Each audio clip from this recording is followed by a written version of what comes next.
Government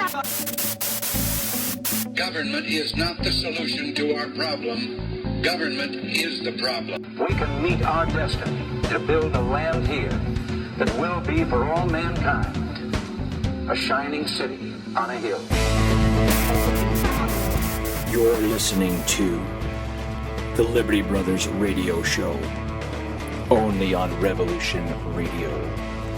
Now, here are your hosts, Jim White and Jason Van Tatenhove. The crusade for freedom is your chance and mine to fight communism. Please hang up and try again.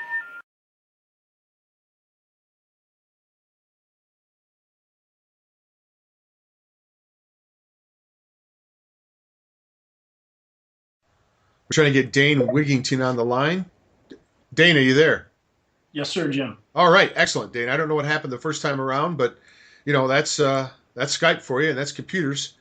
Thanks for joining us. You're live on the air here with Jim and Jason from the Liberty Brothers. Glad to be with you both. Thanks for giving this issue a voice, which it desperately needs. Indeed, I'll tell you. Absolutely. Let me give Dane, you. Go ahead. Before Jim starts, Dane, I want to just say it's an honor to meet you. When I first started waking up to the whole geoengineering, your site was just invaluable as far as information, and I love the work you're doing, man. I just want to say thank you. Same back to you, Jason. I appreciate what you two are doing, and again, without people like you, we wouldn't have a voice. It's all of us working together. We're all spokes in the wheel. Indeed. Absolutely. Well, Dane, let me give you a proper introduction. Joining us on the line is Dane Wigington. Dane has a background in solar energy. He is a former employee of Bechtel Power Corporation and has a background in renewable energy. His personal residence was featured in a cover article on the world's largest renewable energy magazine, Home Power. He owns a large wildlife preserve next to Lake Shasta in Northern California. I bet that's beautiful. Dane put all his focus, efforts, and energy on the geoengineering issue when he began to lose very significant amounts of solar uptake due to the ever-increasing solar obscuration caused from jet aircraft spraying in the skies above his forest home. He also noted significant decline in forest health was occurring and appearing to be accelerating. Extensive testing and research into the geoengineering issue was commenced and has continued since 2002. He is a lead researcher for hyperlink geoengineeringwatch.org and has investigated all levels of geoengineering from stratospheric aerosol geoengineering to HARP. He has appeared in numerous films and radio interviews to educate the public on the extremely dire environmental and health dangers we face on a global level from geoengineering. Dane lives in Shasta County, California. Dane Wigington, once again, thanks so much for joining us on the Liberty Brothers. And Jason is on location, by the way, Dane. He's on the way down to cover that mine incident out there in Oregon, so he may sound a little bit distant because he's on his phone in the middle of nowhere. No worries. I had to do the same a lot of times myself. Dane, I got to say, I noticed and put up on our Twitter account and was just so inspired by the billboard outside of Helena, Montana. That was one of your Geoengineering Watch billboards. And apparently these are going up all across the country. Can you tell us a little bit about what's happening with the billboard campaign? We have a number of people to thank for that. There's billboards in a number of locations. It's been a group effort, if you will, and we're trying actually now to reach, or we're communicating with some of the people who own the sign companies to try and make them understand that this is not our fight, it's their fight as well. And we actually have had one of the owners of the sign company put up a sign on his own at his own expense. So this is the goal, again, when reaching critical mass of awareness, people who in various professions realize they are going down with the rest of us, and then they begin to march with us in this battle, and that's what we need to have happen. In fact, I have a conference call with several attorneys and a few other key people in regard to getting a suit going, a legal action in a location where we feel we can do the most good. So these people are coming into the fray now because we've reached critical mass, and we've had a lot of people that didn't understand perhaps the importance of having that inertia. But now that we're beginning to gain it, people in the sign industry, the legal industry, and a whole lot of other professions are going to now start joining our ranks, and that's what we need to have happen, because climate engineering is not just another issue. And this is the point we tried to drive home, Jim and Jason. Yes, we face a lot of challenges, a lot of very, very dire challenges. But if you have one particular issue that is the biggest hole of all in the bottom of the boat, you have to deal with that. Climate engineering is that issue, and the threat and the immediacy of that threat is so profound. We simply have to deal with this now, not tomorrow. You know, Dane, I have friends of mine that are good friends of mine that I consider very knowledgeable and trusted as far as their opinions, and they are still, some of them, on the fence about the whole geoengineering thing. And then I look back at, I want to say it was maybe it was Russia or China admitted that they cleared up the weather for the Olympics or for some event. And they have you have a guy like Ben Livingston, who's talked about, I guess considered the father of geoengineering or weather weapons, has talked about the ability way back in the late 60s to alter the weather. I mean, this is not anything new, is it, Dane? I know people still are having a hard time grasping it, but this phenomenon has been around for some time, is it not? A very, very long time. In fact, going back to the 20s. So we know in the late 40s, the programs were ramped up to a significant scale. And there's a lot of data to corroborate that. So this is absolutely not new. It's historically documented. I mean, to a degree that can scarcely be imagined. The media, of course, has not talked about this. And we have a lot of people that want to remain in denial. So they simply don't do any investigation and hold on to their preconceptions, if you will. But the bottom line is, few of us alive today, Jim, have known truly natural weather. The initial climate engineering programs, and this is important because a lot of people, even that are trying to fight the climate engineering battle, they give specific dates. Climate engineering started on this date or that date, and it's sometime in the last 15 years. This is not accurate, and people need to do a little more investigation to understand just how far back these programs go. But what we see on the global temperature charts is a fairly linear rise in temperature from the 1850s, when records were really kept in some uniform fashion, up to about the late 40s, when the climate engineering programs really started in earnest. And then we see a very anomalous leveling off of that temperature rise. The initial geoengineering efforts had a much more profound effect. They were engineering over the poles. This is likely the greatest single causal factor of the ozone depletion in the northern and the southern hemispheres. The initial effect was much more profound until the negative aspects of climate engineering really began kicking in. So we saw a leveling off of the temperatures from the late 40s to about the early 70s. And you may have heard people talk about the fact that by the early 70s, some of the climate science community couldn't figure out why the planet had leveled off in the temperatures. And you even had about 20% of the climate science community discussing maybe we're entering an ice age. They did not know climate engineering was going on. They did not calculate that effect in. But by the early 70s, the negative aspects of climate engineering really began to kick in. The temperature began to rise again in a very rapid fashion. So what does the military-industrial complex do? They just do more and more and more and more. And the more destruction it causes, the more they ramp up the programs to try to mitigate and hide the destruction already caused. So you can see this is the definition of insanity. Let me ask you this. What was the initial intent, do you think, when they first started this? Were they intending on trying to fix something and it just got way out of hand, and now they're just they've painted themselves into a corner and trying to just keep the pieces together? Or was this something that was fairly insidious from the start? Well, ultimately, those in power don't do anything for the common good. So there is no benevolence in these programs. But all the above, everything you just stated, has some aspect in this equation. So the military-industrial complex and those in power knew that human activity was affecting the climate. By the late 40s, their interest in mitigating anything is not for the common good. It's for their goal of keeping business as usual. So we had weather warfare as a major aspect of these programs, the ability to manipulate and control their own populations, and they felt, I believe at that time, data indicates they felt that they could play God with the climate systems with impunity, without consequence. And that's what irrational, insane people think. So the more they intervened with these systems, the more damage they did. And of course, weather warfare is happening all over the globe. We know this. It's historically documented fact. Project Storm Fury, Project Popeye in Vietnam. We're not guessing on this stuff.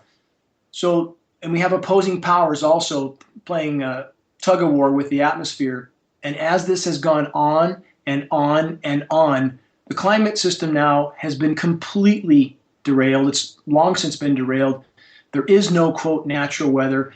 And now at this point, they're simply, I believe, frantic to try to hide the total cataclysm that they have helped to create as long as possible, again, while they're making provisions, while they're digging in and preparing for total collapse. So, and one thing I stress too with the climate engineering programs, it's not just the climate modification aspect where they can decide where it rains, where it doesn't, where it floods, where it doesn't. The materials we're breathing are highly toxic. Every breath we take is laden with these materials. And at any point in time, Jim and Jason, at any point in time when the power structure feels they're really losing control, why wouldn't we believe that they will change that mix, put something very lethal in it, and then it's game over for us? This is a very real possibility I think people need to consider as well. And we've heard different scenarios like that. And I can tell you, I'm in good shape. I'm a fighter. I train to fight. I'm an amateur fighter. So I consider myself for being 41 in pretty excellent health. My weakest link has been my lungs for the longest time. And I always attributed it to, my parents smoking when I was a kid, this, that, and the other. But these days, I more and more feel like it has to be something that's happening in the air. And I can tell you, in Butte, Montana, I pay very close attention to what's happening in the skies. And we'll have 2 to 3 days of blue skies, and that's it. They will come and lay down a grid pattern, oftentimes with X's or straight up squares, but a lot of times you see these X patterns. And within a matter of hours, we'll see this haze come over, then cloud cover, this whitish kind of semi-translucent cloud cover, and a drop in temperature. And I try to document it in video all I can. But is that part of it? Is it they don't want the blue skies happening? Are they is that part of the agenda? Look, with solar radiation management, again, let me touch on this point for a moment. Semantics are extremely important. People should use the climate science terms. If you use the chemtrails term, that leads to a dead end, marginalization, conspiracy theory, hoax, so on.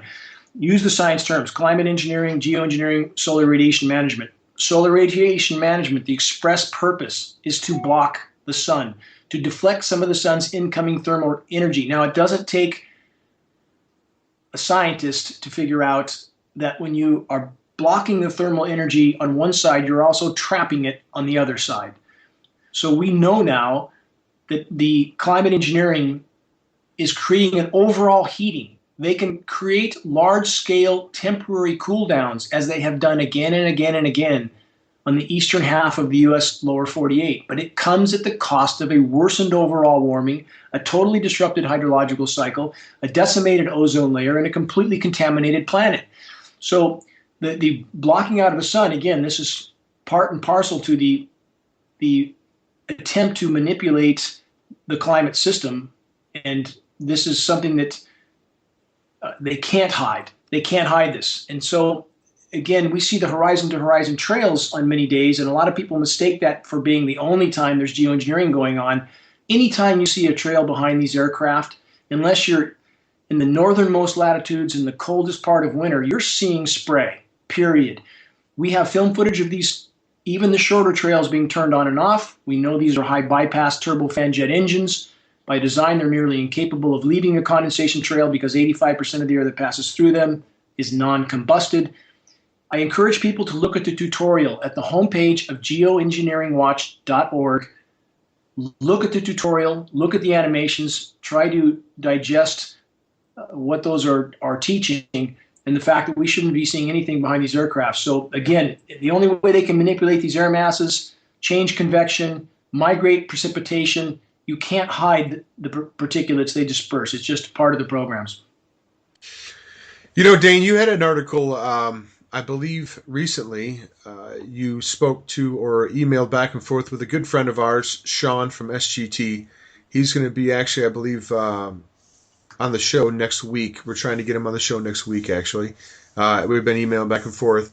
But, you know, in the article that was, I think, featured and picked up by the Daily Sheeple today, as a matter of fact, it sounded like, to me, from the article, that there's a spiritual aspect to this. And when I say spiritual aspect, I mean a Luciferian aspect to their side. Do you see this? You know, I believe, quite frankly, that you know, I really do believe that we battle against spiritual wickedness in high places. Are you getting that same feeling? It sounds like you are from the article, that we are dealing with sort of an evil spirit. We've talked about that a lot on the show here. What say you about that, Dane? Well, I can certainly say that whatever makes these people tick, it's something very different than the rest of us. And when we see them at the Bohemian Grove in California dancing around an effigy of Mulek, some sort of demonic figure, I think it's safe to say that that's what kind of people we're dealing with here. And again, whatever motivates them, it's something very dark. And I don't think there's any disputing that. So, but along with that, I think it's imperative that we consider so many of the people, the vast majority of the people involved with these programs are being lied to. They're being told what they're doing is for the common good. It's necessary. Even, in fact, I don't know if you guys know that there was a very disputed release from Edward Snowden. It was quote unquote debunked, you know, his release about geoengineering and part of his documents. I believe his release was authentic because what he released is exactly what we would expect government documents to say. The documents said, if not for geoengineering, the climate would spin completely out of control within a year. Now, that's what the government says. That's what they're telling the military and others that are involved with these programs. Otherwise, these people, I believe, the majority would not participate. But they want to believe they're doing something good. So it gives a paycheck and a pension as well. So they choose to believe what they're being told. And they, quote unquote, do their job. So we need to remember. Yes, go ahead. I'm sorry, go ahead. I didn't mean to interrupt. I was just going to say we need to remember there's a lot of compartmentalization going on. And that we need to break that down. We need to reach these people, especially our military brothers and sisters, so that they know there's a few dark people at the top, just like you described, Jim, that are orchestrating something that is profoundly lethal for all life. But let's talk about the infrastructure for a little bit, because they're in order for them to be spraying as much as they are on a global level, there has to be a massive support structure involved with this. And really, we've never heard from pilots. We've heard from the supposed pilot that released the Indigo Skyfold project, but never given a straight name, never really come out. Hard to verify what he's saying. I mean, it sounds like it could possibly be true, but it sure seems there's just such a cloud of secrecy. I mean, there's got to be just thousands of people involved with a project of this size. How do you think they keep it so under wraps? Are these people living in fear? Is it just like you say, they think they're doing good? I mean, they're breathing the same air we are. Their children are breathing the same air we are. And at some point, they've got to come to the realization that, it can't be good. Well, let's hope that point is soon. And I know that people know. Like I've communicated with plenty of people on the inside, even a NOAA scientists that have told me to my face, we know these programs are going on. We're alarmed as hell, and that's a direct quote, by the way. We don't know what to do. We have no First Amendment protection. So let's look at whistleblowers. Let's take John Kiriakou, who blew the whistle in the financial industry. Who got put in jail? The whistleblower got put in jail. And now we're dealing with something that's much more dire, much more serious, and much more protected by the power structure. the global aerosol spraying issue is the greatest weapon the power structure has right now. It's what they will try to protect the most. We've had a number of scientists die recently, some NASA scientists, in fact, some that were of a personality profile that might be the most likely to speak out have died very spectacularly. And is this not perhaps a shot across the bow of everyone else? We all know that every communication that we make is being monitored, no secret. So I would argue, yes. Are those people involved who really know what's going on in these programs afraid to speak out? Absolutely. And even if they're not afraid for their own life, because I'm sure there's many that are brave enough to speak out and risk their own life, but it's their families. It's their families that I'm sure they're afraid of. So again, compartmentalization, most of those participating don't really know the totality of what they're involved in. I spoke to a KC-135 pilot who did not know what he was doing up there. When he went back to ask questions, the final word I got on him was he was then medicated and put behind a desk. So again, the scope and scale of this, yes, it's massive. And I had another conversation with an executive with Jeppesen. Jeppesen is a subsidiary of Boeing. They are the global flight coordinator in the world. I spoke to him face to face, 15 minutes of peripheral conversation. The moment I mentioned geoengineering, he turned his back and walked away. I know who this man is. He has kids. Simply people convince themselves that what they're doing needs to be done, or at least it's for their own personal benefit. There's a lot of reasons it keeps people in these programs, Jim and Jason. But the fear factor for those who really know, I would argue, is the bottom line factor, not just for them, but for their families. Wow. Just as a side note, I'm sitting here in Idaho, just across the border in a mountain town, and literally have had a jet turn on their stream. What appears to be 4 of them just right over my sunroof and coming over, and there's another one coming the other way. Just, it's amazing how much they're doing it, and that people still don't look up, don't notice it. And there's an intense agenda to discredit those of us who are talking about it. I know that we've been attacked by a supposed scientist named Ed Berry, who supposedly has been part of weather engineering, self-admittedly, but just has attacked us time and time again. And because we're over target, I think that it seems to be there is an agenda to attack those people who are talking about this. Oh, there is. And do me a favor next time, if you get communications that we can publish from someone like that who is using their quote-unquote official position or their expertise to lie and help to hide these programs, please send me those communications. I will send you links tonight. Okay. Because I have another website called the Disinformation Directory. It's disinformationdirectory.com. And we feature these kinds of people on that site. We do a profile on them. We post their lies. We post their official email contacts, and we put them out for the public to rattle their cage so that they know we know what they're doing, so that they know that once this is out in the open, the public is going to hold them responsible for their part in this crime. And believe me, that sends a chill down their back, because they know they're lying. Whatever motivates them, we can speculate about, but they know they're lying in almost all cases. And when we expose them on the Disinformation Directory, they typically shut up and stop spewing their lies. So if you forward that to me, we'll pass it on to the Disinformation Directory, and we'll feature such people on that site.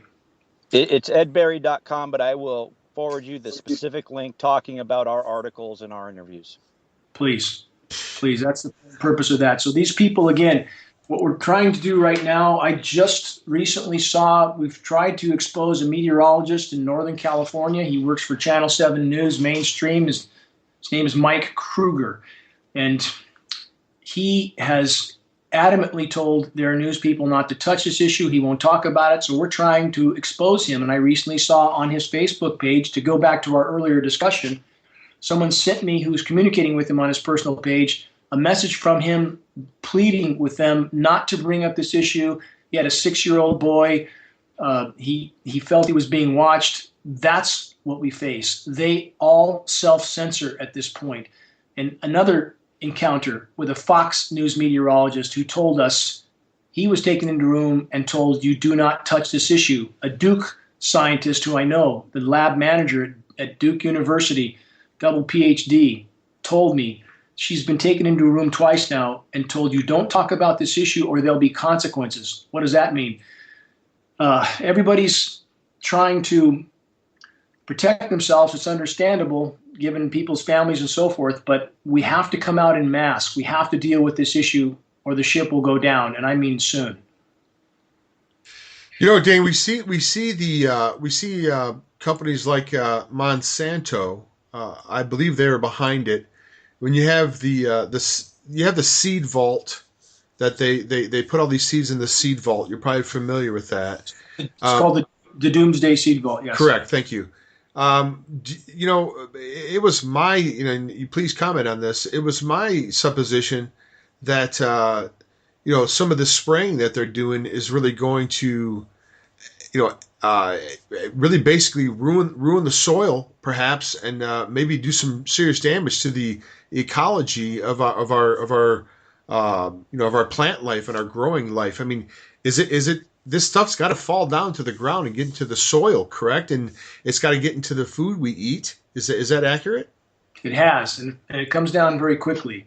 When you look at geoengineers like David Keith, who I had a confrontation with that many have seen at an international conference, when he states that this material stays in the stratosphere for 2 years, that's a blatant lie. In our communications with polymer chemists, we believe the descent times for some of these materials can be, under the right conditions, as fast as 12 to 24 hours. It comes down very quickly. So the soils are already horrifically damaged. The planet is horrifically damaged. The ozone layer is horrifically damaged. But there are much bigger wheels turning than Monsanto. Monsanto is simply a buzzard feasting on the carrion. They're a disaster capitalist. The bottom line is now, the planet's climate system has been horrifically damaged, and we have climate feedback loops that have been triggered. I talk about methane a lot because it's the single greatest feedback loop that has now been triggered. There's as many as 40 to 50 feedback loops, but methane is flooding the atmosphere right now. They're trying desperately to hide this fact as long as possible. In fact, some of the methane released from the seafloor, this is frozen methane hydrate deposits on the seafloor, and there are immense deposits in the Arctic. Some of those releases are so powerful at this point that it's breaking up some of the multi-year sea ice. And so this is something that they can't hide much longer. And I would argue we start to weave this in with the Jade Helm exercises and a lot of other things that are being used right now to keep the population calm till the last moment. The stock market's being completely artificially inflated. It's always been artificial, but now it's at levels that absolutely boggle the mind.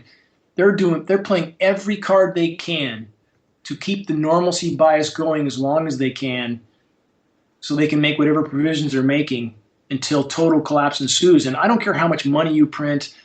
I don't care how much you want to fake figures about unemployment or anything else. When the biosphere stops producing, and by the way, nature produces 75% of all global GDP for free, but not anymore. When you can't hide that anymore, you can't fix that with fake figures or printing. When you can't catch fish out of the sea, and right now global pelagic fish populations are down 90 to 95%, the oceans are crashing, crops are crashing. You can't hide that for very long. And once the public understands the gravity and immediacy of what they face, our paradigm will change on that day. Well, we're already seeing it in California. I mean, California truly has become a sacrificial zone. We've never seen weather patterns like this. And when we have 70% of our produce coming from that area, now they're using smart meters to be making sure you don't use too much water. Obviously, the weather has been severely manipulated there, and you got to wonder, what could their reasoning possibly be other than to cause great damage, because so much of our food's coming from there. Well, again, this is where I talk about California a lot, of course, because it has such focus on it right now, and what's being done here is so incredibly cataclysmic. But I think we should look at California in two categories. It's a climate sacrifice zone. The engineered cool downs that they have repeated over and over and over in the eastern half of the U.S. lower 48. The only way they can accomplish that is to push the jet stream north through Alaska. Alaska's had a lot of record warm temperatures. To have the blocking ridge, the quote ridiculously resilient ridge over California.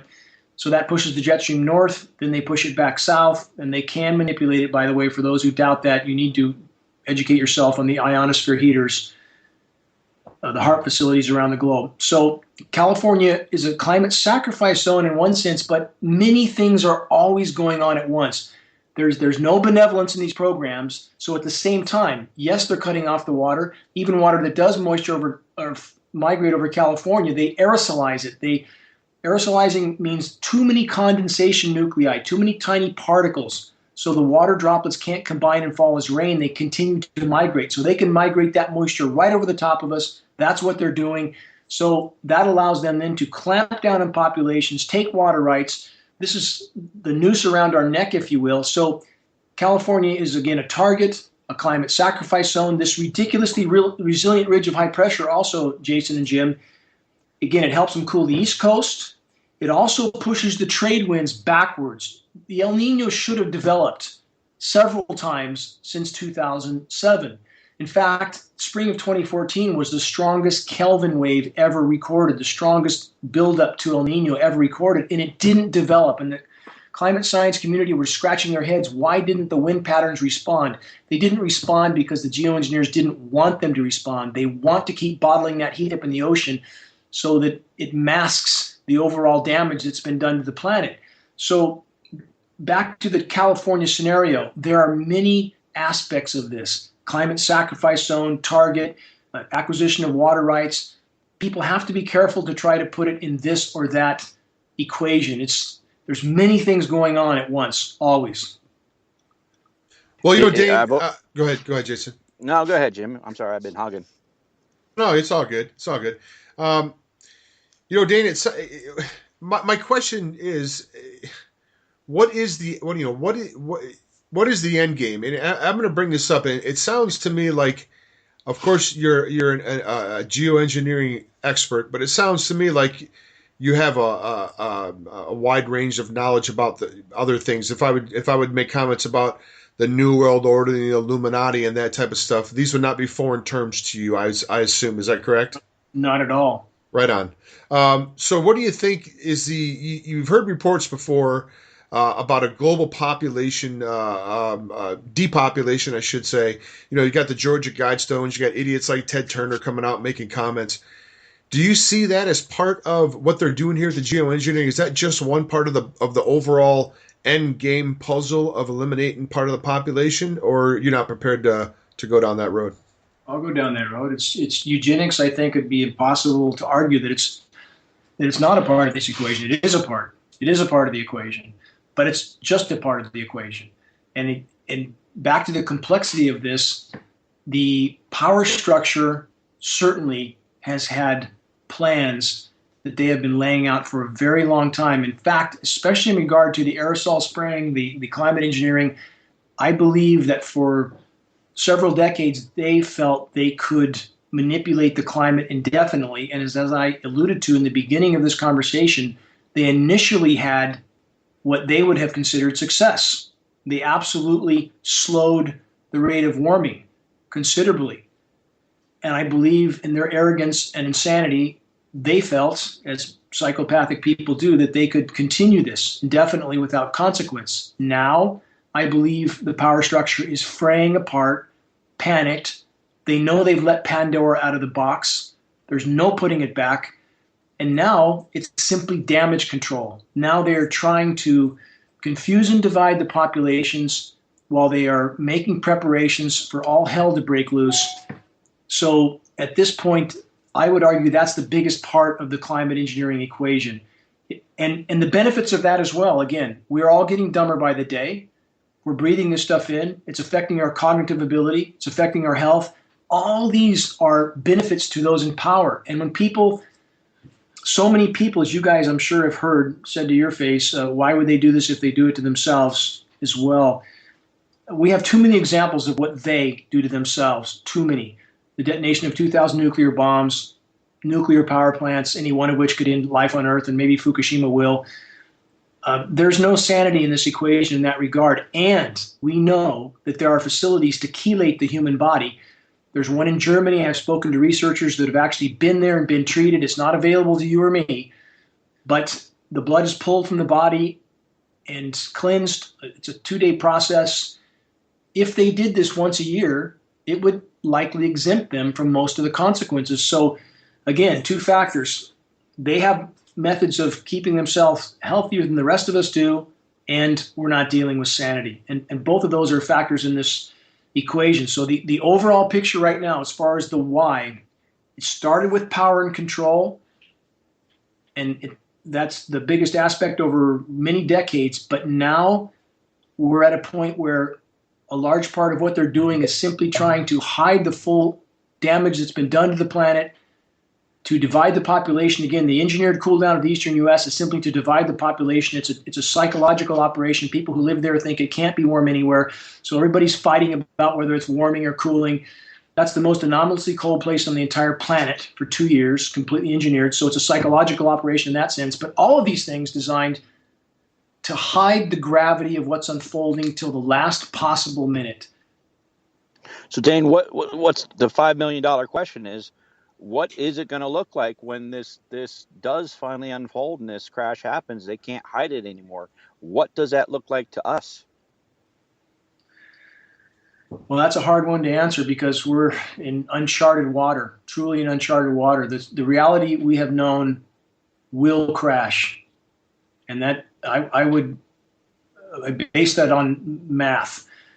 On this current trajectory right now, we cannot continue much longer. There's no question about that. And there are many things they can't hide much longer. And when they can't hide it, that makes the power structure much more dangerous. If we talk about the planet as a whole, what happens if we stay on this current trajectory? Mathematically speaking, the planet won't support life much longer.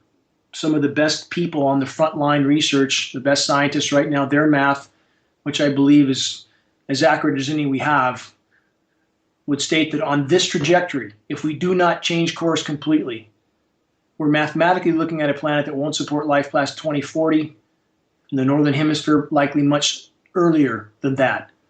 The bottom line is we have to change course immensely. The human race has done tremendous damage to the planet. We've been very poor stewards of the planet in too many ways to even name, but the epitome of human insanity is climate engineering. So from the economic end to the environmental end, all of these are converging at once, James and Jason, all at once. So it's anybody's guess as to which link will fall out of the chain first, but I would argue they know some links are going to start falling out soon. That's why we have exercises like Jade Helm about to fire up.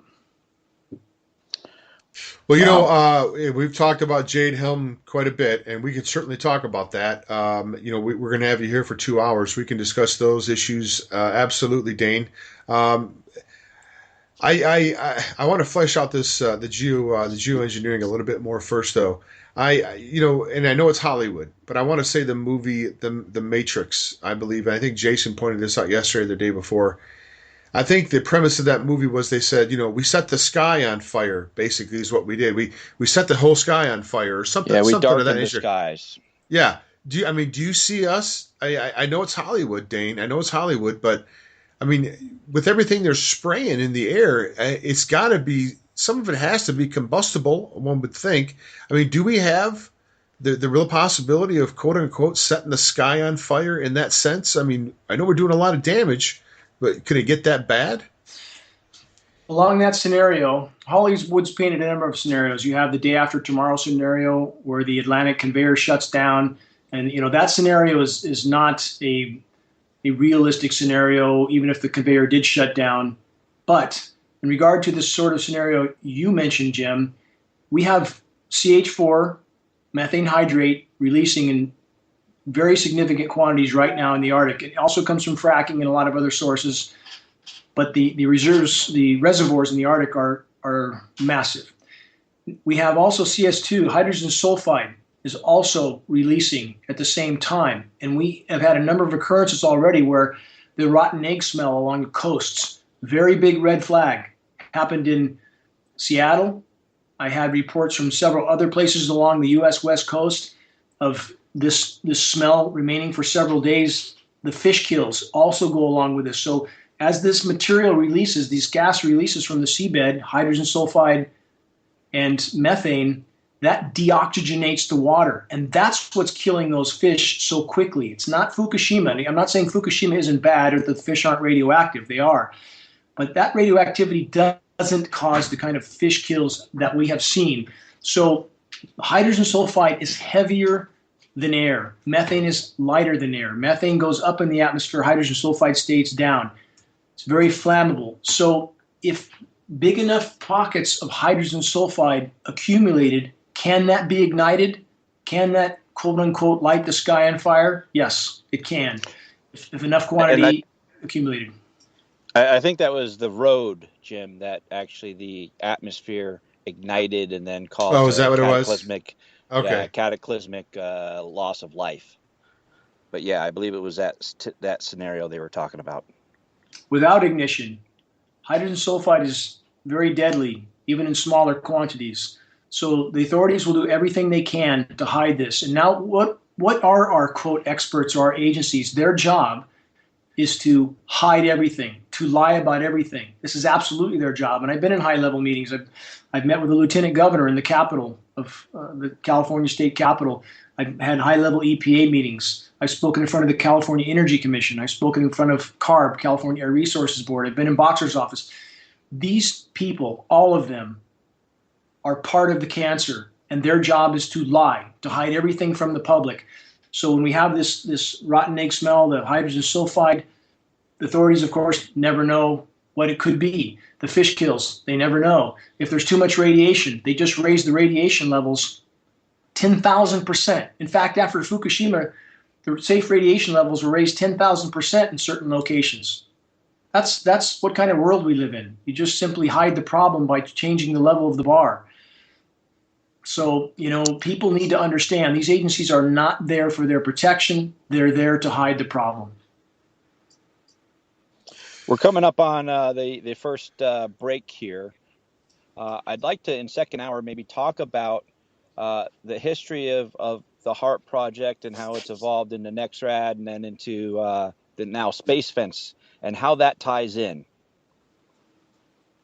Yeah, we can go into the ionosphere heaters. And again, this is a huge aspect. It's part of how they maneuver these particulates around the atmosphere, how they create stronger high-pressure domes.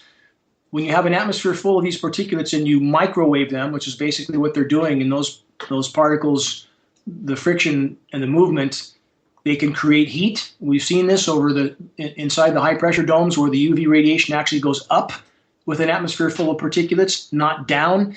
And also, if you aerosolize the moisture and you hit it with specific frequencies, you can cause those particulates to repel each other and scatter, which scatters the rain, migrates the moisture. With frequencies that are more designed to bring those particulates together and coagulate, you can cause a big enough condensation nuclei then to have that rain fall. So in the combination of use with aerosolizing the atmosphere and the use of the ionosphere heaters, the radio frequency transmitters, of which there are several dozen large ground-based facilities around the globe, that allows them to, again, create the high-pressure zones, migrate the moisture, cause it to fall in certain regions. And, again, if we want to take this all the way down the rabbit hole, the ionosphere heaters appear to be able to create seismic activity under the right circumstances as well. I'm sure you guys know that. Yes, we've had people on that have talked about that as well. I'd say here, coming to the end of the first hour, Dane, this would be a great opportunity for you to give out your website again, any Facebook page, YouTube channel, anything like that, Twitter account, any way that people can find out more about you. You can take us out till the music comes on. Go right ahead. I do have 3 Facebook pages under my name and under Geoengineering Watch. And geoengineeringwatch.org is our website. We are non-political. We do not sell anything. Our only goal is to sound the alarm on this issue. So people can find flyers they can download there for free that they can print and use in their area. Again, our only goal, Jim and Jason, is to get the word out. Well, you have a copious amount of YouTube videos as well. I'm not sure if you have your own specific YouTube channel or people just pick up your stuff and put it out. But I know there's a lot of YouTube videos out there with you on it. Is that not true, Dane? It is true. I do have a YouTube channel and presentations to educate others. On the homepage of geoengineeringwatch.org, you can find very, very data-filled presentations. There's a number of them on the homepage. You can find presentation of experts there. And again, people can utilize the data off our site and recopy it, repost it. It's there for that purpose. So there's a number of very hard-hitting presentations there available, and people, again, they're free to copy it, download it, make DVDs, share it, whatever. We just want to get the data out. Well, that's great, Dane. I'll tell you real quick, and literally any second here, the music's going to come on. Oh, there it is right there. Okay. Well, that's the end of the first hour here for the Liberty Brothers Radio Show. Thanks for joining us. Jason, of course, is on location, heading out west, and we have Dane Wigington on the line. Please join us after the break and on the Liberty Brothers Radio Show. Thank you.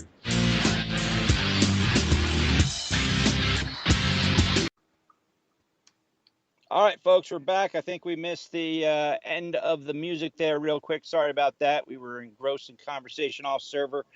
This is, of course, the Liberty Brothers Radio Show. We're coming to you live, well, mostly out of the great state of Montana. I'm actually in Idaho right now, heading over to Oregon. As always, in hour two, we want to encourage our listeners to do their part to help support the networks that carry us. Revolution Radio, our home network, is the largest listener-supported internet radio station in the world, and that takes some doing. So if you love what you get here, you get 24/7, 365 days a week of 2 studios of talk radio, everything from the paranormal to Agenda 21 to shows like the Liberty Brothers. And if you love it, please do your part by voting with your wallet. Right now, Hawk is doing a great spring special through the month of April. If you donate $100, you'll get a heirloom seed vault, which is just absolutely essential for your prepping supplies. Along with that, he's also going to send you a troy ounce of silver. Now, that's only in the continental United States. You can't ship it elsewhere, unfortunately. But please do your part there. We want to say thank you to our sponsors, lulzbot.com, makers of the Lulzbot Mini, which is pretty much the highest reviewed 3D printer out there. If you have ever thought of getting into 3D printing, this is literally plug and play. 15 minutes out of the box, you can have it set up, running, and just incredible. If you want to see the reviews, go to our friend over at naturalnews.com, Mike Adams. It's the editor's choice over there, and he's got a great write-up on it. Also want to thank MSI Tactical for their sponsorship. That's msi-tactical.com.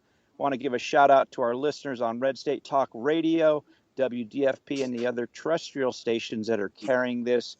If you're hearing some commercials on our show, be sure to let those sponsors know you heard about them on the Liberty Brothers Radio Show. All right, well, we're back, and we're talking about geoengineering.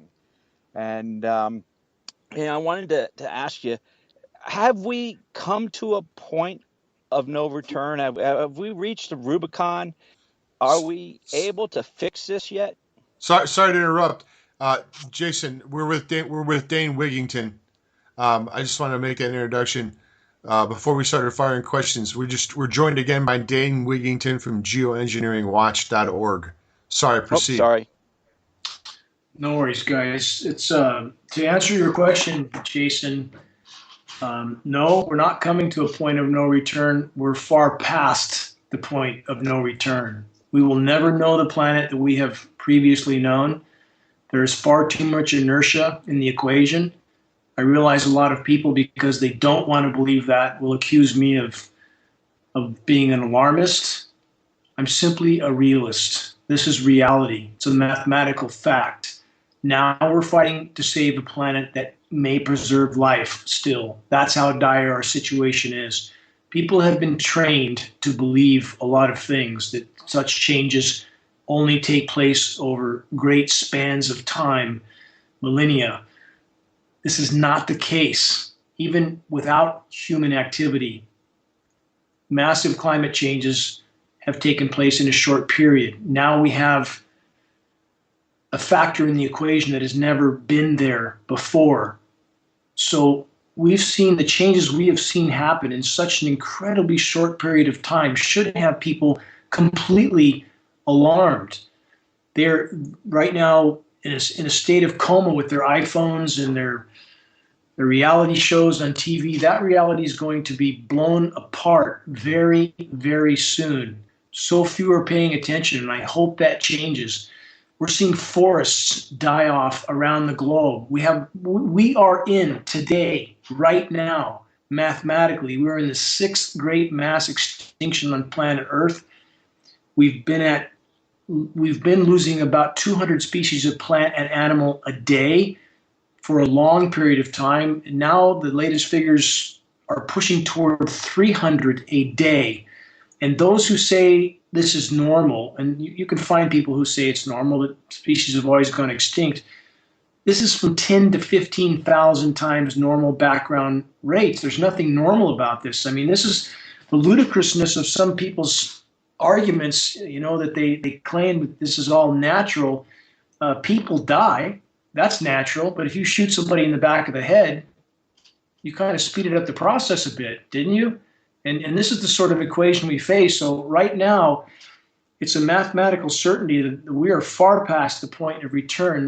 We're in a Thelma and Louise moment. We're through the guardrail.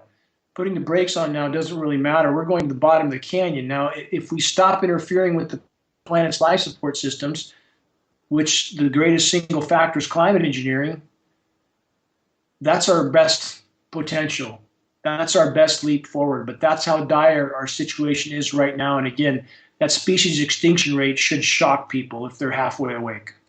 Well, the ocean plays such a huge part in our everyday life, and I submit to you that if the ocean dies, we die probably pretty quickly after.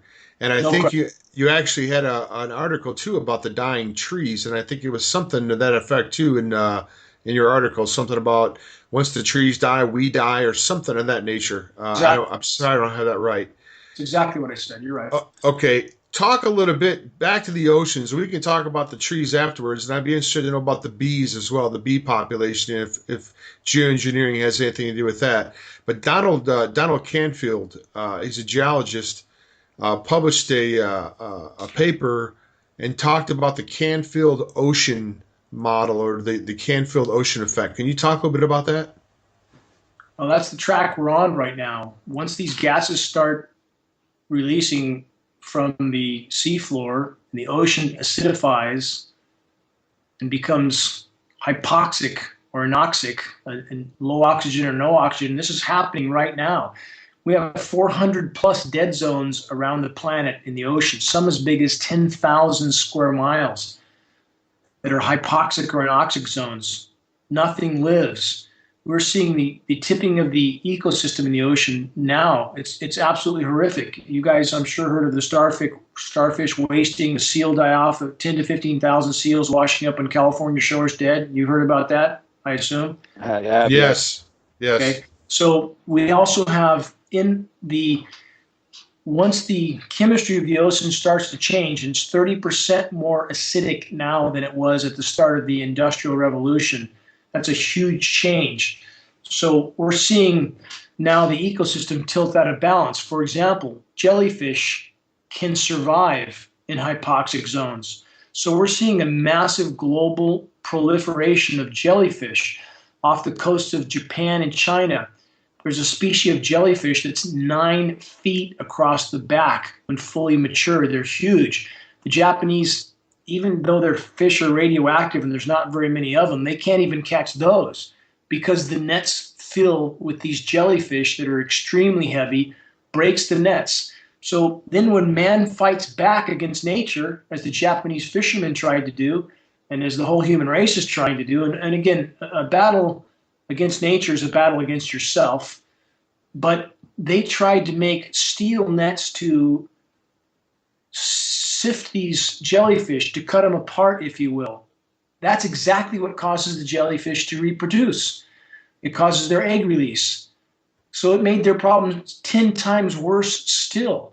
So again, from every direction, when man tries to fight back against nature, it can only go poorly. And that's what we see happening. And the more tenaciously man struggles, the worse the battle gets. So in the Canfield Ocean, again, if the ocean dies, we die.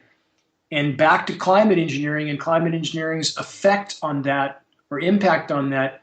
Again, it's changing wind currents, that's altering ocean currents, it's causing the ocean to stratify, to layer, and that radically changes the chemistry of the ocean. It's releasing these gases from the seabed I talked about, and climate engineering, as I mentioned earlier, of course, is shredding the ozone layer.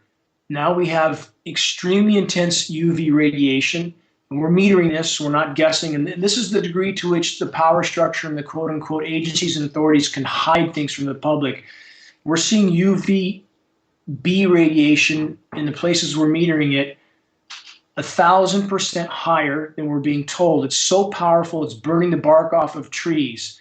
So back to the ocean, that intense UV is killing plankton. Now we see global plankton stocks are down 50 to 60%.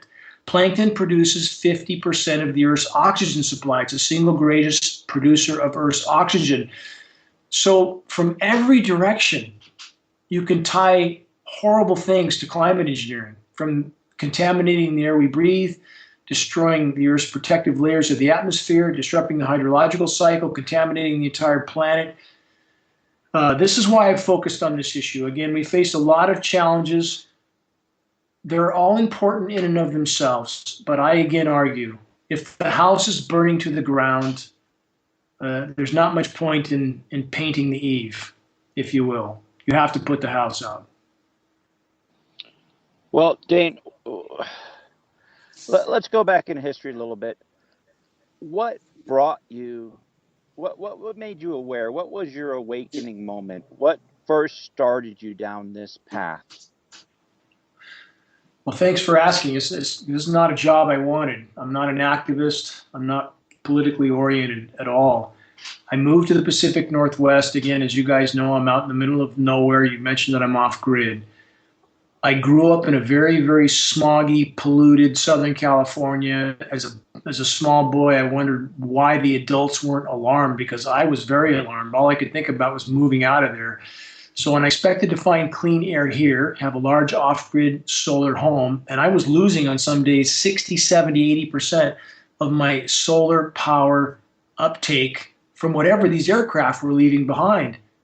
Certainly something was wrong, and I was shocked when I started to research and found mountains of data on geoengineering, describing exactly what I saw in the sky. I started to take tests at the state certified lab of the precipitation and I searched for the elements that were named in the climate engineering patents, starting with aluminum and barium.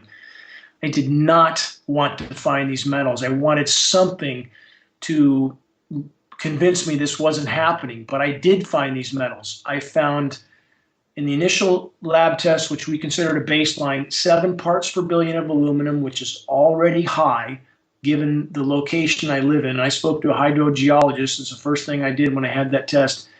Subsequent tests, Jim and Jason, had aluminum as high as 3,450 parts per billion in a single rain test. These are astoundingly high levels. And quite simply, I was faced with a fight that I never wanted. But if you can't breathe, and I ask anybody listening, if you can't walk out your door and breathe without sucking in a lungful of heavy metal, if your children are breathing this, if it's killing everything on which your future depends, how can you not engage in this battle? No, you have to, Dane. I have 2 children. And that's really one of the whole reasons, not that the question was asked to me, but I'll answer it. That is, for me, one of the reasons that I got involved in this whole thing here, with the whole alternative media and doing a news program and a radio program, and I guess close to 300 YouTube videos now I've produced.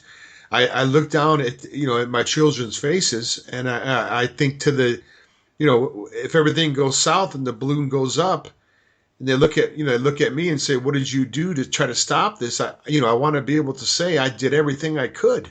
I did everything that I could to try to stop this. And some days, Dane, I think that there's a good chance we are going to stop it, and then some days I think, man, we're just on a fast track to disaster. Do you vacillate between those two, or do you realize that we're, as you said, well past that point now? Well, we're past the point of return to the reality we've known, and the reality we've known was never sustainable. What a total illusion that you can perpetually expand on a finite planet with finite resources. I mean, it doesn't take a lot of thought to realize that's not possible. So yes, I have days when the climb feels very arduous and at times futile, but it's not futile in that for every single person we help to wake up, you, Jason, me, and everybody else involved in the fight for the common good, for every person we help to wake up, the battle absolutely matters. No question about that. And if we look at those that aren't engaging, those that convince themselves they can't do anything, they can't make a difference, that's an absolute lie. Any person listening, any one of your audience, could be the last grain of sand to tilt the scale, the last pebble to cause the landslide. Any one of them could be. We have immense power if we would simply use it. And we are not allowed to sit the bench and do nothing. I don't care whatever spiritual belief people hold, there are none of the great traditions that allow you to sit and do nothing. You're required to engage. And I'm sorry to say that some of the most apathetic, and I don't blame any particular tradition, but rather the men who claim to be representing those traditions, pastors and churches with whom I've met many of these people and tried to pass on data. And I've been told more times than I can remember, it's all in big hands. We don't want your data. We're not worried about this. No, brother, that's a whole other show. Let me tell you, we've talked about our disappointment with the pastoral profession. Yes. Is just it's miserable, to say the least. And I'm being generous. And no reflection at all on the validity of those traditions, but only those who claim to represent them. And I've never left with that statement. I have always shamed these men into taking that data and pointing out to them that Scripture says the parable of the talents and another Scripture makes clear that you don't have that option. You're required to be a good steward, to not turn a blind eye to what you know is wrong. You're required to do that. And what's keeping them from doing this? They're more worried about their nonprofit status than anything else. And now let's move on to the quote-unquote environmental groups. I just took a trip up the California coast, observational trip, to see how bad the die-off was of Sitka spruce, Torrey pine. The die-off is horrific on Highway 1. It's completely horrific. There are whole groves of dead trees. There's excavators tearing them out. You have official agencies, and again, I know scientists with USDA, USFS, Forest Service, Park Service. I know a lot of these people, and their job is to deny that anything's wrong. And yet we have, again, huge crews tearing out massive groves of trees around $1 million homes, and nobody seems to know a damn thing. And why is that? Again, everybody is lying for a paycheck and a pension, and nobody more so in denial than the quote-unquote environmental groups. And I met with a number of them in Arcata and Eureka only a week ago, and I mean frustration that I have seldom felt to that degree, looking at a quote environmentalist with a supposed eco newspaper telling me he's really not that interested, to which I confront that hypocrisy. I can't walk out like that. How can you, sir, call yourself an environmentalist when you're ignoring the single greatest threat to the planet of all? Hypocrisy that's beyond belief. Dane, do you think that I came from Colorado and now in Montana, this supposed Japanese beetle kill off of the pine trees, is that just an excuse? Is that tied into the geoengineering, those die-offs? I mean, it's massive. We've seen massive fires. In the town I lived in, the fire came almost up to town, but just thousands and thousands of acres. But it's all being blamed on the Japanese pine beetle. I wonder if that might be just a convenient excuse. That's exactly what it is. That's exactly what it is. It's only a symptom. Again, it would be like shooting someone and not even mentioning the bullet, just saying they just bled to death. We don't know why. That's exactly how it is. Here's what you have. You have forests that are being exposed to bioavailable toxic heavy metals. In the case of aluminum, we have peer-reviewed study. We know the effect on the root system. It causes those organisms to shut down nutrient uptake. They starve to death slowly, even if they have water. It sterilizes the soils, sterilizes the soil microbes. It coats the foliage. And these materials can be uptaken through the tree's stomata, their respiratory ports. So they're uptaking these metals through the foliage as well. The metals are an incendiary dust. It coats the foliage with an incendiary. You have unbelievably intense UV that is frying the trees from the top down. They're dropping their foliage. They're letting go of branches. They're trying to reduce their overall exposure to this UV. Total disruption of the hydrological cycle. Total disruption. You also have much less rain in many places, and it's much more sporadic and much hotter in between those rain periods. Now, these materials are desiccants. They absorb all available moisture. How much dew do you guys see anymore? You notice you don't see dew much anymore? We don't on the West Coast. It dries the atmosphere out. So from every direction, the beetles are only a symptom of a forest that's been horrifically compromised. And those agencies, again, their job is to find some other excuse for what happened. This is about like 9/11, right? Building 7. It came down because some couches and chairs were burning on the first floor? Really? That's the kind of lie we face with the climate engineering issue. Same thing. Well, there's a whole other show again, Dane. I'll tell you, brother. I'm from New Jersey, New York. I remember I was watching the newscast when they said Building 7 went down. I knew what Building 7 was. It was right in the background, and it didn't go down until later. And then they suppressed that. I saw it with my own eyes. My brother was 2 blocks away when those buildings went down. Dane, let me ask you this. You talked about how people are in this stupor with their iPads and their iPhones and just they don't seem to get it. I think part of the issue, though, is part of what's being sprayed. We're being so inundated with aluminum byproducts. You look at the fluoride. It's in the water. It's a byproduct of the aluminum smelting process. You look at the Prozac everybody's on. Again, a product of aluminum. Then they're spraying it into the air. And we've seen what this does to our own brains. I mean, can you talk a little bit about what aluminum barium does to our nervous system and our brain? Nothing good. I mean, we have plenty of peer-reviewed study on that.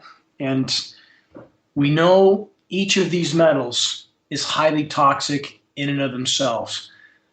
Again, barium, aluminum, we've detected now lead, which has been named in ice nucleating patents, copper, manganese.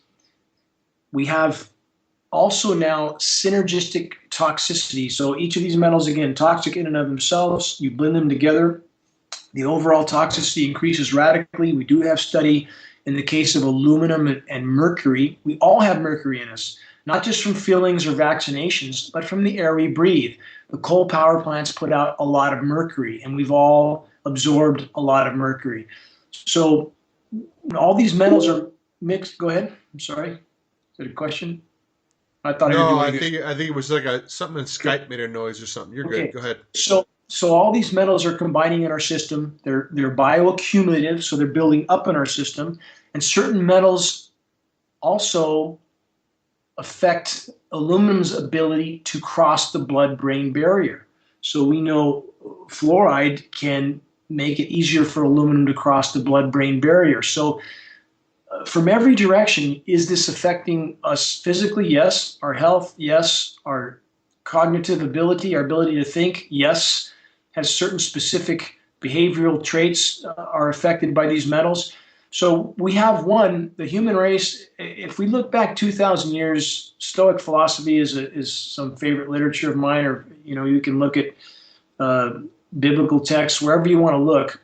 We see that there's always been some pretty abysmal human behavior, people who seem to feel they have no part in the common good, no responsibility toward the common good. So we have that to deal with already. You add the rest of this, all these metals, the effect on the neurological system. Now let's add the complete overload of the sensory system with all the things we're exposed to. Again, the iPads, the TV propaganda, that every show, every commercial you see, by the way, you typically see some spray trails in the background, and the asthma commercials and the allergy commercials, which is every other commercial we watch.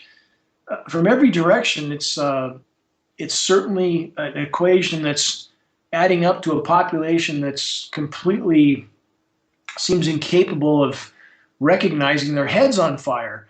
But as the shelves on the market become empty, as we begin to hit the wall, and I would argue we are very, very likely very, very close to hitting the wall, people are going to be forced out of that stupor. And that's where our efforts, back to what, Jim, you mentioned earlier, does it feel futile sometimes? Yes, it does at times. But I know that every seed we plant, even for those who are resistant to our efforts to wake them up, that seed's there. And that soil will soon be fertile. Those people will soon be forced to wait and see. There'll be no hiding for much longer. No, I think you're absolutely right, and that's all we can hope is that the people that are eternally reject us now will see that perhaps that one dim light or that spark will go off in their brain. They'll go, you know what? I remember Dane saying that, or Jim saying that, or Jason saying that. But you're spot on with that. Backtracking a little bit, Dane, being here in Montana. We every year, and matter of fact, I was talking with my daughter about this just a couple of days ago. It's not a matter of if, it's just a matter of when we're going to have a forest fire here in Montana. We have one every year typically. Some are much worse than others. But it sounds to me that with the drying out that you're talking about, and then if I heard you correctly, I think you said that the trees are being coated with some sort of an accelerant. Aren't we going to see, or isn't there a possibility of seeing, forest fires like of biblical proportions here? I mean, if it's dry anyway, and you add accelerant on it, that sounds like a recipe for a giant forest fire, or a bunch of them. What say you, Dane? It was time to take action. I got music on my end, guys. I can't hear you. Jason, are you there?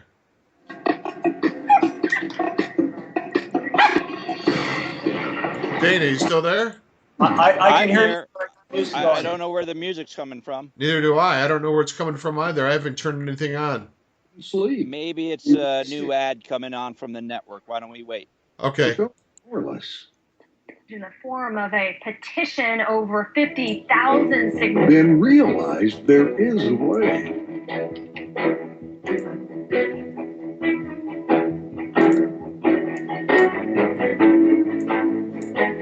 I don't think we usually have commercials for another minute or so. Decided to start his own Care 2 petition.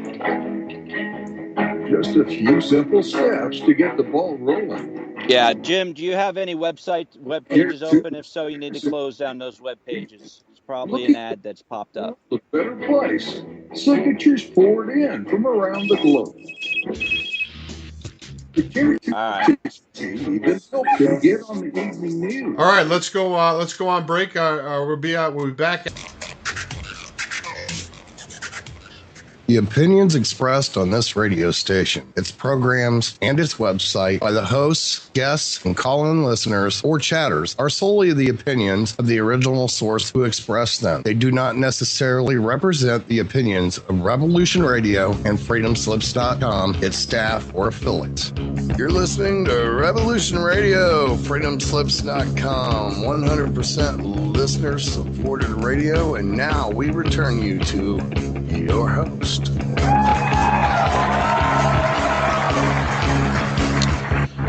All right, folks, we're back again. I think we had some minor technical difficulties there with the server, but we are back and live. We're here with Dane Wigington of geoengineeringwatch.org.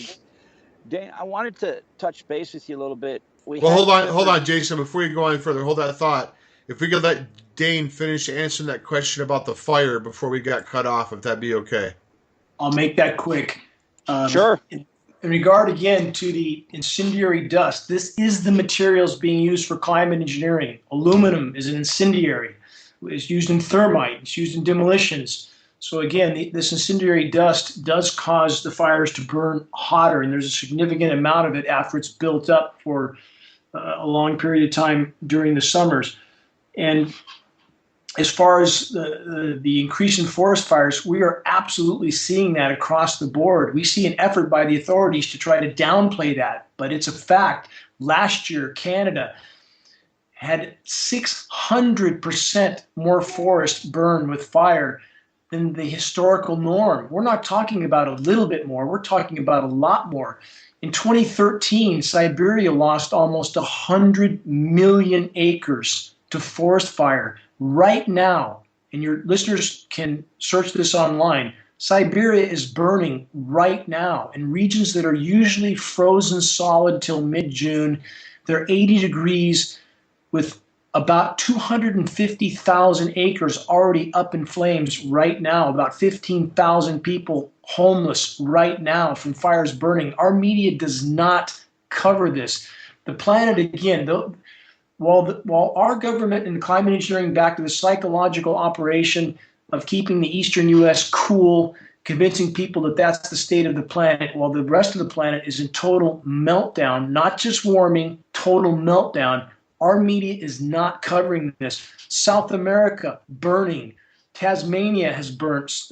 Australia has had its warmest 2 years on record and burning to the ground. Our media is not covering it.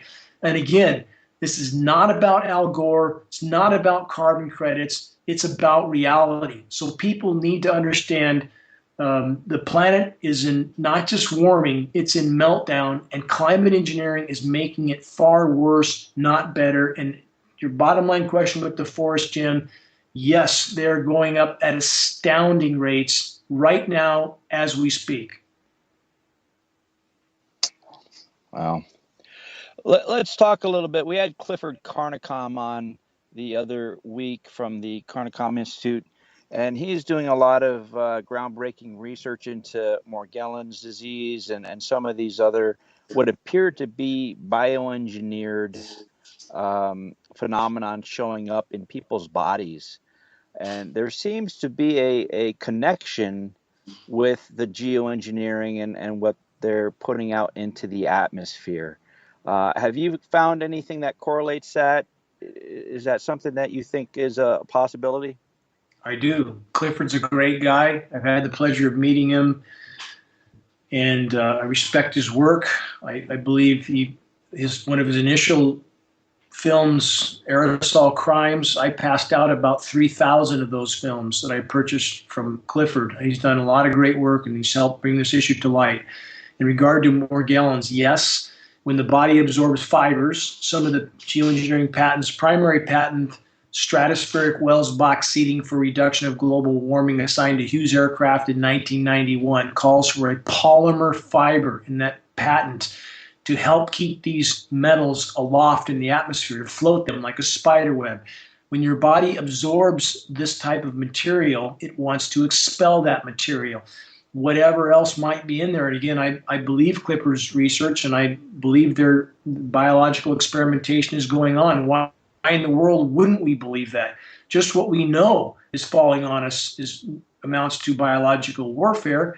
We have several dozen examples of the U.S. government experimenting on innocent civilian populations. Why wouldn't we believe this is going on? So yes, I believe Clifford's work is valid. Yes, I believe it's absolutely connected to climate engineering, the Morgellon situation. What I would argue is that that work is very important, but at the same time, we have to recognize the fact that all the different health ailments that the climate engineering is fueling out of control, Alzheimer's, autism, ADD, ALS. And we have agencies like the Alzheimer's Foundation, which publicly denies the connection between aluminum and Alzheimer's. In fact, I tried to support for $500 a booth at the Northern California Alzheimer's Association fundraising event. They refused my offer of sponsorship because they did not want me talking about any connection between aluminum and Alzheimer's, because members of their board are from the aluminum industry. Are you serious? Are you kidding me? I mean, I'm sickened by that. I mean, Alzheimer's is a killer, man. I mean, it's killing. I mean, it's one of the fastest growing diseases, I think, on the globe right now, and a good reason with all the aluminum in the air. I just sometimes people just astound me, Dane. I apologize for my grandmother. My mother probably will get it very soon. I think she's already got symptoms of it. It's everywhere. Okay, look, I'm going to send you guys a link for that particular event because I covered that event. I was not about to walk away with that. So we showed up. I showed up with a number of activists. I was threatened with arrest when I got there. They were looking for me.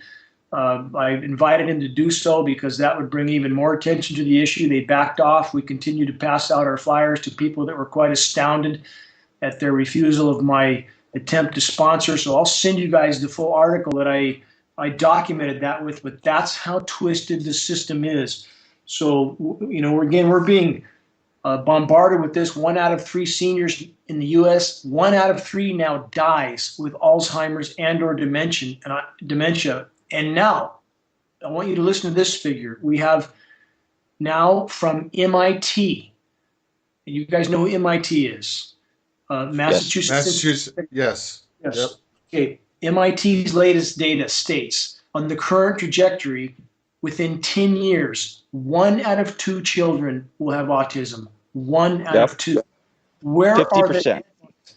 Where are the headlines? And I guarantee you the one that isn't diagnosed isn't healthy. You can't be healthy because we're all absorbing this. None of us are healthy. None of us are firing on as many neurons as we would have been. And we don't have 10 years, by the way, from the biosphere standpoint. We do not have 10 years, even if our health wasn't affected. The biosphere is imploding right now. And I want to stress this. This is a very non-linear equation. Again, we're in the 6th great mass extinction right now. So from every direction, we can connect so much to climate engineering as the greatest and most immediate threat we face, barring nuclear cataclysm. The climate engineering is the battle we must win, or nothing else matters. Dane, is there any way we can protect ourselves, our bodies, or specifically, I fear for my children. I've got 3 daughters. I've got a granddaughter.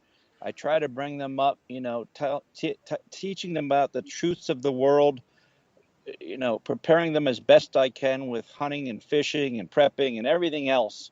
But with something as monumental as this and just so global, is there anything we can do to help protect our children's bodies, our own bodies?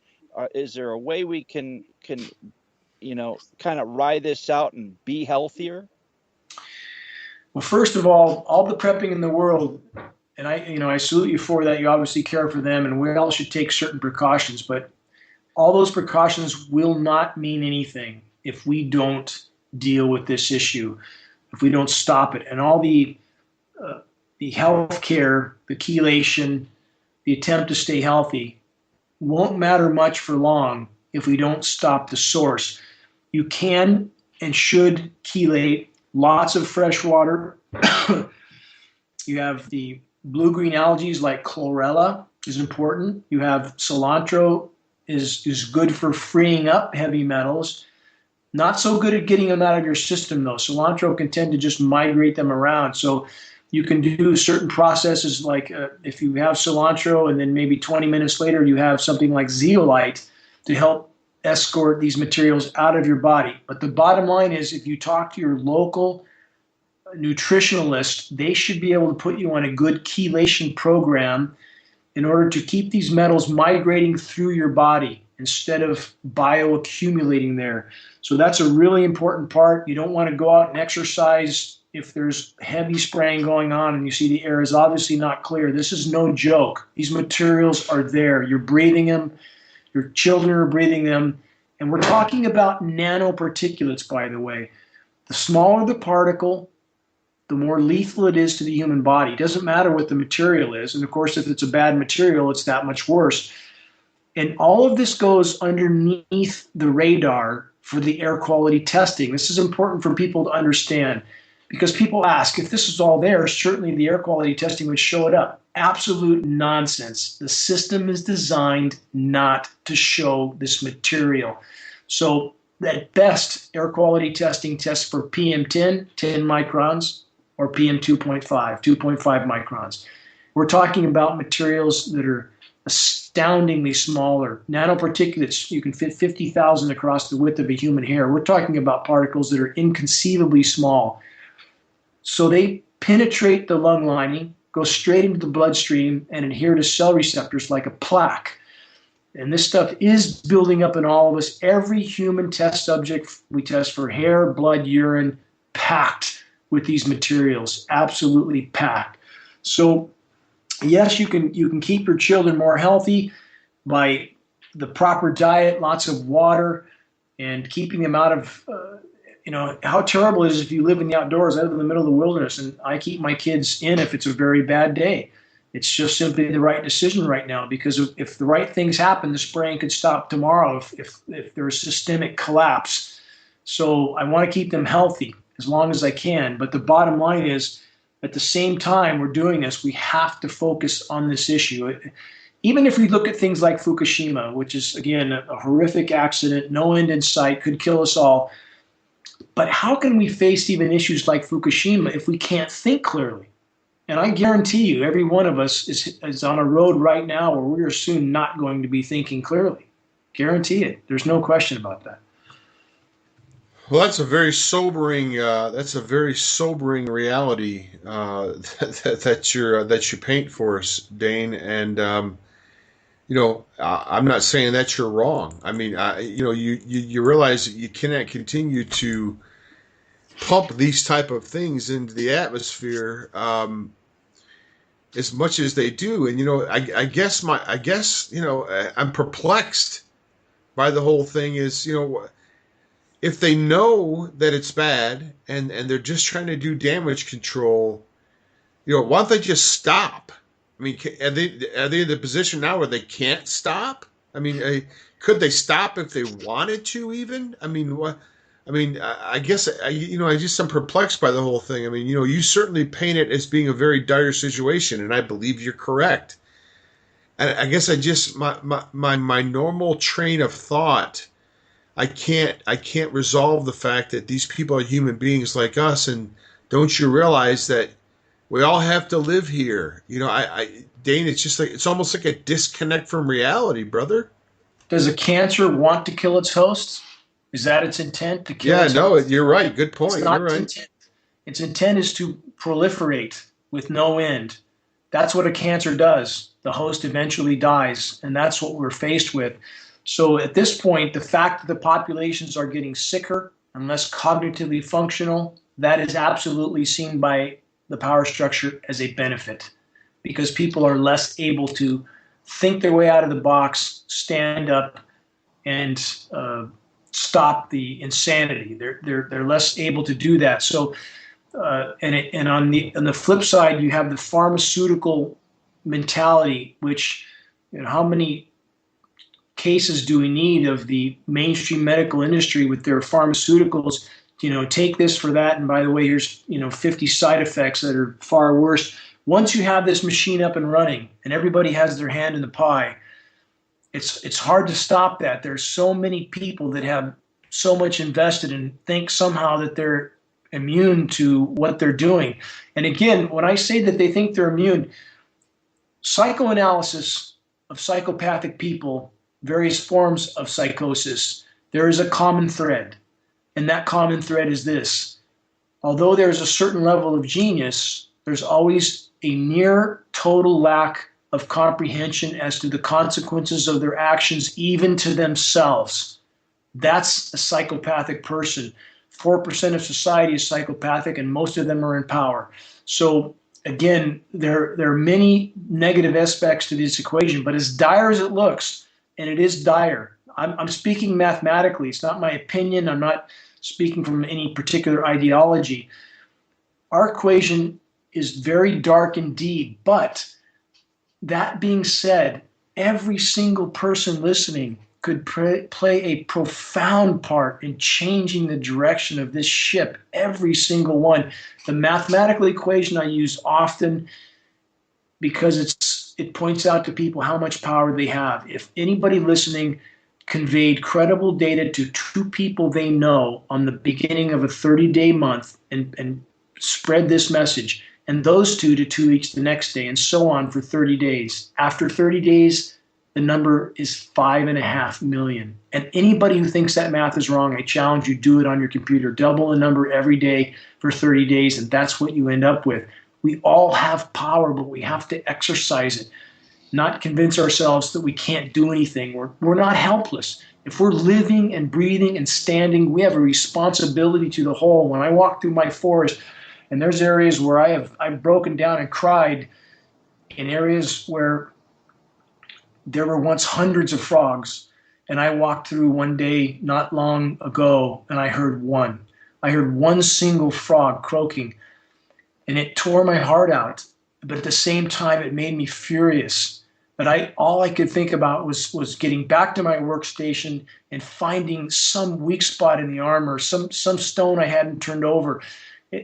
So long as that frog is still there, so long as a tree is standing and a bird is flying and our children are alive and breathing next to us, this is our responsibility, is it not? It is, Dana. It's amazing. It's exactly where I was just going to go was what can we do now? Because I do believe that we are a sleeping giant and that we have the power to change and manifest destiny. And I think if we're doing the right things, God is with us. And if God is with us, who can be against us? But we need to start somewhere. And I think we're beginning to see that. We're seeing organic uprisings. We saw it with Bundy Ranch. There may be another standoff happening in Oregon that I'm going to now. We're seeing people say, we're not going to take this overreach anymore. And once they get educated as to what some of these bigger issues are, not just the BLM messing with some miners or some cattle ranchers, but messing with all of us in our air and our planet and literally destroying the future of our children.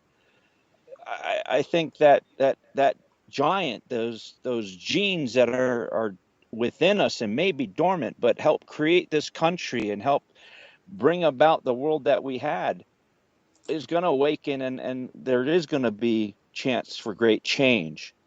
And on that note, if I could elaborate on that note, and I agree with you fully that with which is with us, I believe, and the forces behind everything that was so perfect before man behaved irresponsibly, there is immense power there, unimaginable power. And what do we see in the power of life when we see, again, a blade of grass spring up in the middle of a concrete jungle through the tiniest crack? Life will hang on if given any chance. We see a pine tree growing out of a solid stone somewhere. Life is unimaginably powerful if we simply allow it to be. And climate engineering is an absolute straitjacket around the planet's life support systems, and that we absolutely have to remove that straitjacket and allow the planet to respond to the damage already done. And if people from their own home, at their own workstation, if they don't allow organizations like the Alzheimer's Foundation, again, I'll send you guys the article I published on this. Please do. If we don't allow them to behave like that, or these agencies that are trying to take water rights, and people stand their ground from their own home computer, if people send out a flaming arrow of information, and we have that prepared again on the homepage of geoengineeringwatch.org, there's a link called Flaming Arrow, and there's an activist suggestion that's prepackaged with links there, an intro letter, where people can take that link and find a contact for the Asthma Foundation, Alzheimer's, autism, farm groups, ag groups.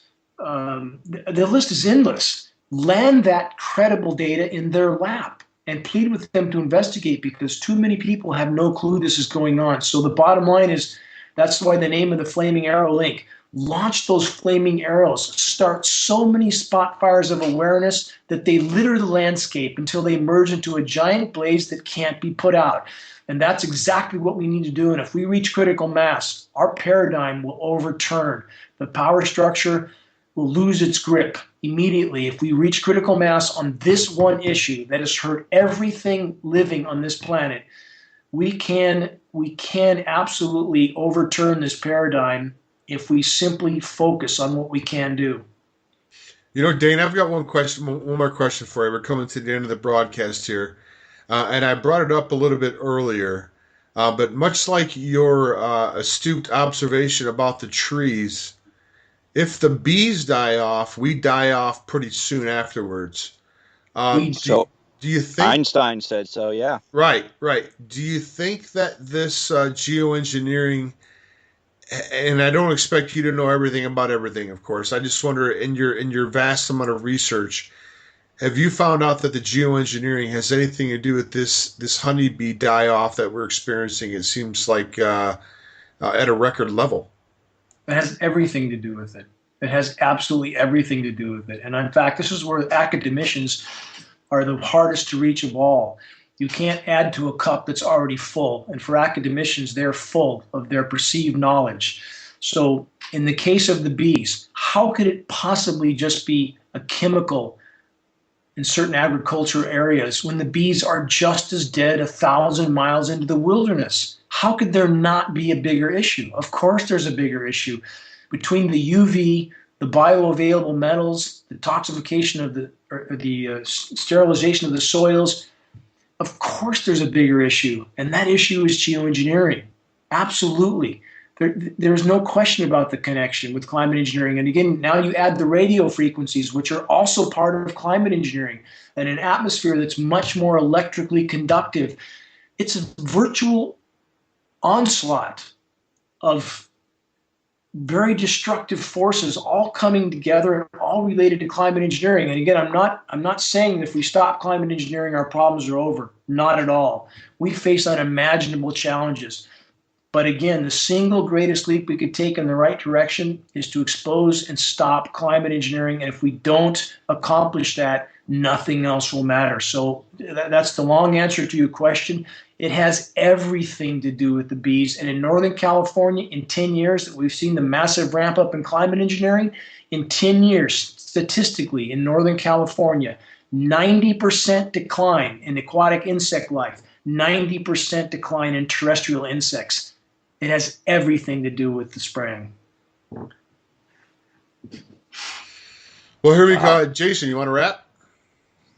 Yeah, I just want to say thank you for all the work you're doing, the information you're putting out there. You're a hero of mine and really been instrumental in helping wake me up to this issue. And I just want to say thank you for what you're doing. And please keep fighting this good fight. We'll try to help however we can. Please, once again, give out your websites, Twitter, anything else that you would like to get out to our audiences. Geoengineeringwatch.org is our website. Again, we hope we're a resource of information that everyone can use. Another website that's beneficial, put out by George Barnes, called SkyderAlert.com, SKYDER alert.com. People can use as a tool to alert their legislators as to what's going on. And Jason, I appreciate all your support, but I want to say I feel the same about you two. And I'm just like you, sir. I'm a father who wants a life for his children. No more, no less. And we march together in this battle, all of us equally. We're all spokes in this wheel, and it's up to all of us to carry this torch, all of us. So again, my deepest gratitude to both of you as well. Well, Dane, you're a testament to the fact that one man really can make a huge difference. So I hope that not only being an inspiration to myself and Jason, you're an inspiration to our listeners as well, because one person, and you pointed it out, really just one person listening to this broadcast right now could be the one person that makes the difference. There's got to be somebody. Somebody has to be that one person. Why not you? Why not you, listener out there? And so, my fellow Americans, ask not what your country can do for you. Ask what you can do for your country.